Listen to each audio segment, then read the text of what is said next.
Bon, je vous explique 2 secondes ce qui s'est passé. En gros, il y a Fred avec qui on fait plein de trucs là dans le 22. Elle m'envoie un SMS en disant il y a des gens en barrage EDF là à Gare-les-Dents qui font la grève avec un piquet de grève. Est-ce que ça te dit qu'on aille les voir?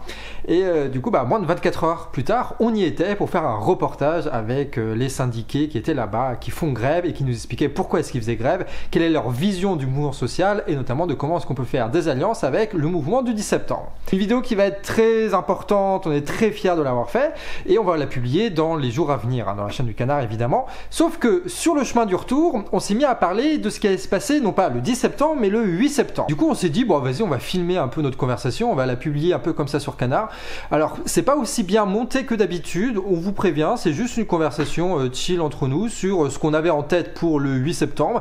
Et comme ça, vous aurez des bases, des trucs sur lesquels vous serez d'accord, des trucs sur lesquels vous serez pas d'accord, et vous pourrez en discuter autour de vous. Première vidéo où t'as Fred qui apparaît vraiment en tant qu'animatrice là-dedans, donc n'hésitez pas à mettre en commentaire du soutien pour elle. Et dites-nous aussi ce que vous pensez des formats qui sont un peu plus légers comme ça. Est-ce qu'on en fait ou est-ce que bon, c'est pas très intéressant, vaut mieux se concentrer sur les trucs mieux préparés? Vous nous dites en commentaire et moi je vous laisse avec la vidéo. Bon, le 8, c'est le départ de François Bayrou. Oui. T'as vu, on enchaîne les tournages là. C'est incroyable. Peur de rien. Le 8, départ de Bayrou là. Et donc l'idée c'est de faire partout devant les mairies de France à 18h un pot de départ pour fêter justement malheureusement Bayrou qui va nous quitter. On va le regretter quand même. Moi, il va me manquer. Hein. Mais puis, il est touchant quand il bafouille. Il trouve jamais ses mots. T'as envie de lui faire un petit câlin, là. Moi, j'ai acheté une peluche Bayrou, tu sais, je m'endors avec lui, là. Oh, c'est... Quel enfer. J'ai une image de quel enfer. Avec sa bedaine. Et donc, devant les mairies à 18h, dans les plus grandes villes de France et peut-être dans la vôtre, il va y avoir justement un pot de départ. Et on s'est dit, c'est l'occasion de faire un truc un peu stylé. Parce que, alors, pot de départ, on a l'impression, c'est juste un rassemblement où on fait pas grand-chose. Mais on fait ce qu'on veut, en fait. Et donc, il y a des idées qui ont circulé. Notamment de l'AG, alors je vais pas la mettre en avant outre mesure, mais c'est vrai que l'idée de base vient de là, de l'AG de Guingamp. Donc on aura un gars qui va venir avec un masque de Bayrou, tu vois, bien costume, tout ça, et qui va faire un discours à la Bayrou, et qu'on va insulter, quoi. Enfin, on lui a dit qu'on va essayer de pas trop l'insulter, mais s'il a le masque et le discours, ça va être compliqué. Et essayer de pas trop lui cracher dessus. Ouais, on va essayer. Il y a un peu un truc théâtral comme ça, c'est un peu marrant, quoi. Pour faire passer le discours politique. Il y a plein de trucs, j'ai vu, il y avait aussi des ateliers pancartes, enfin, tu vois. Nous, il y a eu l'idée un peu aussi d'en profiter pour faire, tu sais, soit un porte-parole, soit un peu, vu qu'on essaie d'amener un peu des gens qui n'ont pas encore pris part aux assemblées. Un truc un peu, tu vois, pour leur permettre de s'exprimer au passage et peut-être de les convaincre de nous rejoindre. Moi, j'avais un peu la vision d'avoir une espèce de petit village qu'on mettrait, tu vois. Les petites tables, les petits tapis, les trucs bien mis en scène. Et puis, à un endroit, on va peindre, tu sais, même pour les gamins, genre peindre des pancartes et faire des ateliers comme ça, tu vois. Et puis, à un autre endroit, ceux qui veulent bloquer, ils auront une pancarte blocage et ils vont récupérer le nom de tous ceux qui veulent bloquer. Ah putain, rajouter sur les boucles et tout. Et tu sais, puis par exemple sur les auditions citoyennes, tu vois, parce qu'il y en a qui veulent pas bloquer. Ils veulent quand même faire des choses. Et peut-être qu'ils veulent faire des auditions citoyennes, aller parler avec les gens. Et du coup, une table audition citoyenne avec la pancarte audition citoyenne. Et là, vous pourrez dire ce que c'est les auditions citoyennes. Et le prochain rendez-vous, c'est tel jour à telle heure, venez, etc., etc.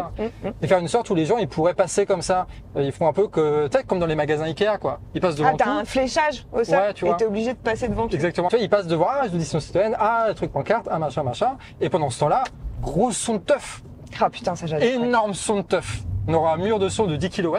Tu vois qu'ils vont envoyer de la French Score comme ça. Je sais pas si on aura 10 kW. Et quoi. Et comme ça, les gens, ils vont. En fait, l'important, c'est que à chaque fois que les gens viennent, qu'ils repartent avec quelque chose, qu'ils repartent avec une idée d'action, qu'ils repartent avec une date, qu'ils repartent avec une boucle Telegram ou une connerie comme ça, pour qu'ils puissent après se réinvestir de la façon dont ils le veulent, quoi. J'ai l'impression qu'il y a un peu ça dans le 10 septembre. Genre Gilets jaunes, c'était vas-y, on bloque, puis basta, quoi. Alors que là, on est un peu genre. Toutes les possibilités, on les accepte, quoi. Il y en a qui veulent pas consommer, faites. Il y en a qui veulent retirer l'argent des distributeurs, faites. Et en fait, on peut aussi bloquer, on peut aussi faire des auditions, etc. Et tout ça en même temps et de façon coordonnée, ça qui est important, quoi. Mais ce que tu dis, je pense que c'est important parce que vu que tous les gens sont pas toujours sur les assemblées, surtout il y a des gens, ils viennent à une assemblée et basta, c'est juste pour avoir l'info. Donc le fait de faire en sorte que chacun reparte à chaque fois avec quelque chose, je trouve que c'est une bonne tech, ça. À mon avis, c'est que les AG ne sont pas du tout représentatifs des Français. Évidemment, très loin de là, et qu'il y a des millions de gens littéralement en France qui sont en colère et qui se disent est-ce que j'y vais ou pas le 10, tu vois. Est-ce que j'y vais ou pas? Je suis un peu convaincu mais pas vraiment, ils ont entendu des discours contradictoires. Et vu qu'on passe pas par les médias et que tout le monde n'est pas abonné encore à Canal Réfractaire, c'est difficile de savoir qu'est-ce qui se passe vraiment dans les assemblées générales, qu'est-ce qu'ils ont vraiment les gens dans la tête, et est-ce qu'on peut faire confiance à ces gens-là qui veulent tout bloquer, quoi. Et donc, pendant un petit laps de temps, là, à partir de 8, 9, 10, tu vas avoir beaucoup de gens qui vont changer d'avis, qui vont se dire vas-y j'y vais. Et s'ils se disent vas-y j'y vais, il faut absolument qu'ils aient un lieu et une horaire à rejoindre pour le 10 septembre. De se dire, je sais pas, 10h, Carnilien à Guingamp, si tu veux bloquer, si tu veux militer, si tu veux lutter contre Bayrou, contre son budget, contre toutes ces conneries-là, le rendez-vous est fixé, c'est Carnilien, 10h pour que les gens puissent rejoindre. C'est un peu ça qui s'est passé chez vous là. Grave. Il y avait eu, ouais, en fait, on a eu la chance quand même, c'est vrai que finalement l'appel un peu régional ce soit à Saint-Brieuc en fait. Et du coup, il y a eu tellement de monde que même s'il y avait rien d'organisé, tous les blocages sont partis de là. Mais c'est important ce que tu disais. Je pense qu'en fait, il faut que les gens ils sachent qu'il y a un point de rassemblement où il y aura forcément un truc pour eux en fait. Parce que les gilets jaunes, c'est un peu ça qui manquait aussi. Parce que du coup, c'était très blocage, très voilà. Mais là, en fait, comme tu dis, il y a quand même cette volonté d'appuyer toutes les actions, quelles qu'elles soient. Et surtout de les respecter et d'aider les autres, même si on n'est pas porteur de l'action et qu'elle ne nous parle pas forcément, de les aider à la porter en fait. Et donc ça c'est important, quoi, comme tu dis, qu'il y ait un point de rassemblement et que tout le monde puisse se retrouver dans cette lutte, dans ce point de rassemblement. Et donc ça va être important de balancer les dates. C'est bon, là on a parlé, on s'est préparé, sachant que, encore une fois, c'est à partir du 10. C'est important, d'accord? C'est juste on fait une action le 10, oui, mais on continue après. Et que tous les réseaux que vous êtes en train de constituer avec vos petites tables, vos petits télégrammes et compagnie, c'est ce qui va être utile aussi pour le 11, pour le 12, pour le 13, pour maintenir les actions. Et là, pourquoi pas parler des piquets de grève s'il y a des grévistes autour de vous qui sont à la bagarre. Gare-les-Dents, ça fait un peu loin de Guingamp, mais tu sais, ça peut être un truc aussi, une action de vas-y, on y va tous sur le piquet de grève, on apprend comment ça fonctionne, les barrages, l'EDF, c'est quoi leur bagarre et comment on peut être utile à ce qu'ils font, quoi. Et puis aussi, au pire, si c'est comme par chez moi, tu vois, l'ODEAC c'est mort, du coup on s'est dit qu'est-ce qu'on va faire, on va aller apporter un peu de soutien, soit à Rostronin, soit à Saint-Brieuc, on décidera au dernier moment, mais en tout cas, c'est d'aller là où il y a des copains, apporter du soutien pour que peut-être la prochaine fois, ce soit chez nous qu'il y ait quelque chose, tu vois, aussi. De toute façon, c'est un peu un truc de... Je pense que quand tu commences à militer, t'es un peu en mode... t'as la sensation d'être très fort et de pouvoir tout changer, et qu'il faut absolument tout changer en te posant des gros ultimatums, genre le 10, vas-y on bloque tout, et si ça rate, tant pis, machin. J'arrête tout, machin. En fait, c'est un combat de fond, quoi. C'est le combat de notre vie. Je pense ce sera tout le long de notre vie. Il y aura des crises très fortes de ce système à la con qui est à bout, et nous qui essayons de construire autre chose contre ça, quoi. Mais là, tu vois, contrairement à d'habitude, tu vois, les gilets jaunes, par exemple, quand ça a commencé, c'est parti de l'essence. Il y avait vraiment un truc, tu vois. Alors nous, c'est vrai que le tout début, ça a été Bayrou, mais tout de suite, contrairement aux gilets jaunes, il a fallu quand même quelques semaines, voire quelques mois.